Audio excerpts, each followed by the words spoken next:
Nabalitaan mo na ba? Ang alin?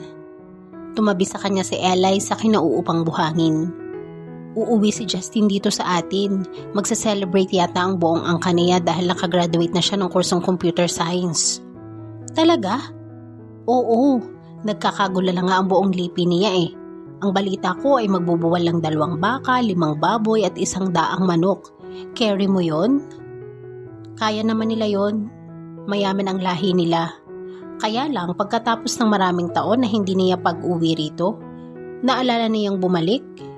Alam mo naman ang lahi noon. Malaking angkan at masyadong concern sa mga kamag-anak na nagtatapos ng pag-aaral. Hindi na siya dapat bumalik dito. Bakit ganyan ang reaksyon mo? Parang hindi ka natutuwa na makitang muli ang ating kababata. Bakit naman ako matutuwa? Sino ba siya? Ang dami naman nating kababata rito para bigyan ko siya ng importansya. Hus, kung hindi ko pa alam na crush mo si Justin noong araw pa. Noong araw yun, batang isip pa ako. Ngayon iba na. Hindi ko na nga siya naalala kung hindi mo sinabi eh. Talaga lang ha? Sige ka. Baka maunahan ka ni Carla. Bakit? Curious na tanong niya.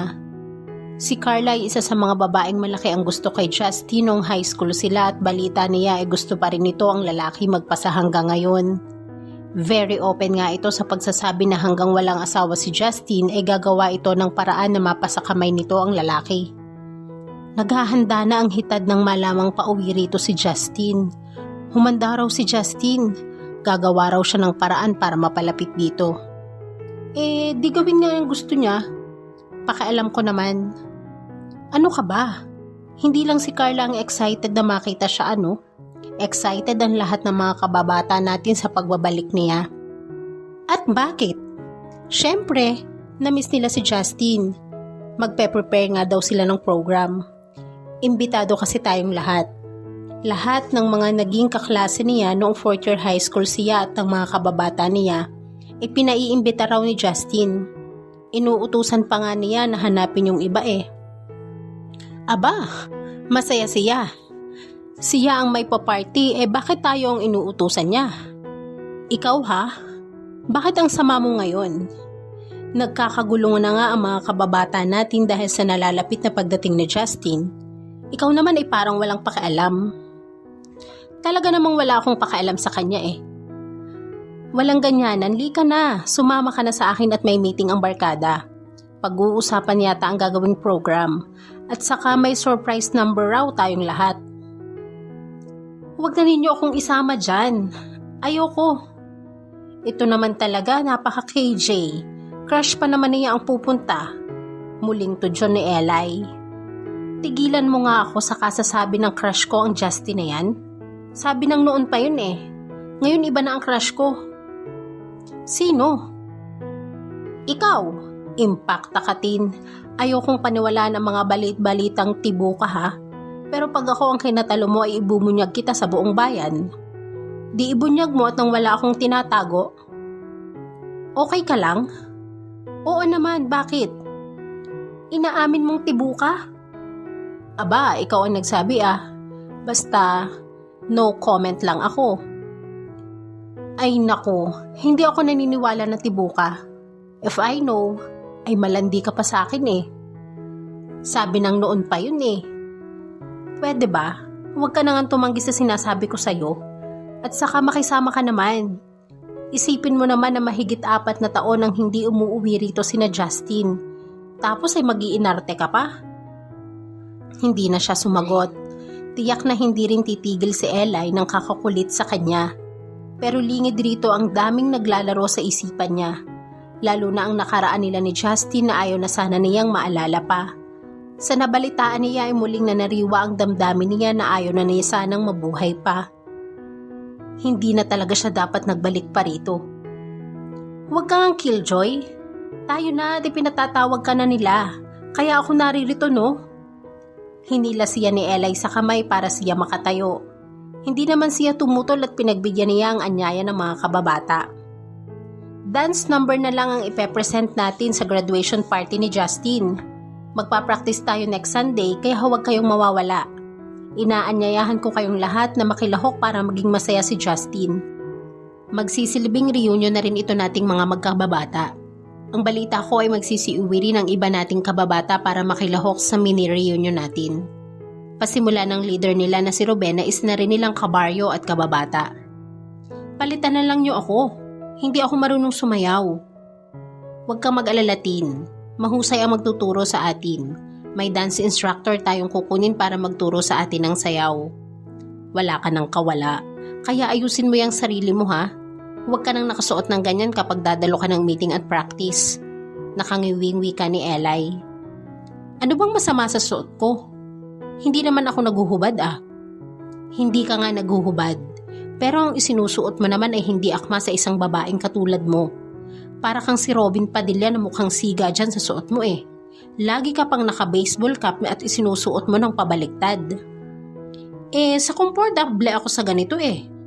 Bahala ka. Gusto mo bang datnan ka ni Justin sa ganyang ayos? Ano naman? Matatakot ba ako sa kanya na ganito ang ayos ko? No way. Bahala ka. Pagtatawanan ka noon. Alam mo naman na paborito kang tuksohin ni Justin noong araw. Tiyak na hindi pa rin nagbabago ng asal yun. Buskarido pa rin kaya humanda ka.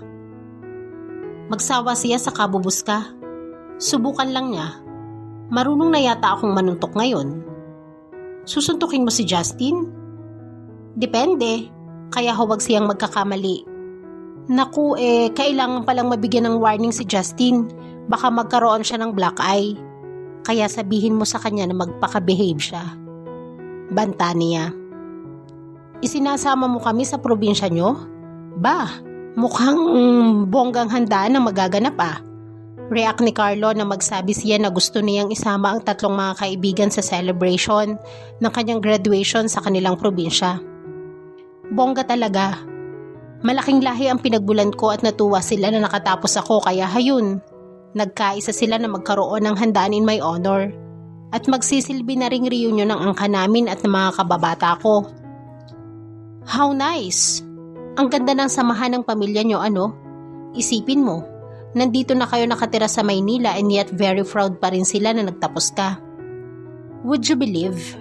Ang contribution nila sa handaan na hindi pera kundi isang buong hayop na kakatayin, baka, manok at baboy? Masahol pa nga sa kasalan na magaganap eh. Kaya join na kayo sa akin para makaranas kayo ng celebration sa probinsya. Isama nyo ang mga girlfriends nyo, Julius and Ramon. Kung sa bagay, magandang break yan for us ngayon na nag-graduate na tayo. Pagkatapos nito, sasabak na naman tayo sa paghahanap ng trabaho. Sige, join na tayo. Baka sakaling makita ko na roon ang babaeng magpapatibok ng puso ko. Si Carlo uli. Sige na nga, sumama na nga tayo sa lalaking ito. Segunda ni Julius. Curious lang ako, Justin. Wala ka bang babalikan sa probinsya nyo? Babalikan na ano? Halimbawa, ang first love mo, babae na minahal mo noon at taga-probinsya siya. Wala no. Meron akong kababata na naging ka-close ko noon pero wala akong naging girlfriend sa kanila. Crush. Tigilan niyo ako no.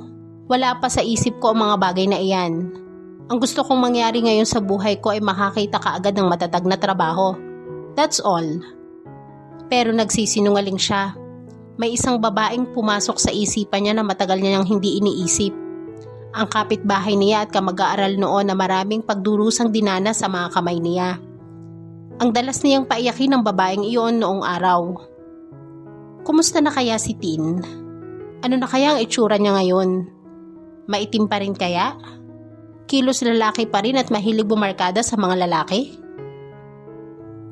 Kahit na nagkakandapilipit ang mga paa niya sa pagindak ay nakuha niya ang dance steps ng sayaw na itinuro sa kanila ng isang bading sa himig ng Totoy Bibo na inawit ni Vong Navarro. Sa huli ay lumabas ang husay niya sa pagindak at sa kanya nakapako ang atensyon ng lahat kapag sila ay nagpa-practice. Ang galing mo na Lola, daig mo na silang lahat. Tumitilamsik ang mga daliri na wika ng dance instructor nila. Huwag mo nga akong tinatawag ng ganyan. Para sa mga babae lang yan. Naimbir na ang tagaturo nila ng sayaw at inirapan siya ng ubod ng talim. Alam nga namang tawagin kitang lolo ano? Pagtataray nito. Ikaw kaya? Payag ka bang tawagin kitang lolo? Excuse me, babae po ako. Yun naman pala di sana alam mo rin kung bakit ayaw kong magpatawag ng lola. Umangat ang kilay ng bading. Bakit? Lalaki ka ba? Bigla niyang sinuntok ang bading sa mukha. Tumumba ito. Ang lakas manuntok! Sapo ang pisnging tinamaan reklamo nito. Akmang susuntukin pa sana uli niya ito pero nahila na siya ni Elay at Juben sa isang sulok. Bahala ka na dyan kay Tin Elay at aasikasuhin ko si Piti Mini. Baka magtampo iyon at hindi na tayo turuan. Wika ni Juben. Ano ka ba? Libre nga lang ang pagtuturo niyan sa atin sinaktan mo pa. Sita ni Elay sa kanya. Pinatunayan ko lang sa kanya na hindi ako dapat tinatawag na lola. Para sa mga kikay lang yon. O siya lolo, huminahon ka. Baka umasta ka ng ganyan kapag naririto na si Justin ay nakakahiya. Marami pa namang mga bisita na manggagaling sa Maynila. Kaya nga dapat hindi na nyo na ako isinali rito Kayo lang ang mapilit. In fairness, pinakamaganda kang umindak. Umirap siya. Ang lakas mo talagang mang-asar. At siya kaya, sobrang nakakahiya doon sa syokla na sinaktan mo. Oo nga, naisip ko rin. Nakakahiya. Kailangan kong mag-sorry. Tumayo siya at lumapit kay Piti Mini. Ay, ilayo niyo sa akin ang boksingerang yan. Hayan baka suntukin na naman ako. Ayoko na. I resign as your choreographer.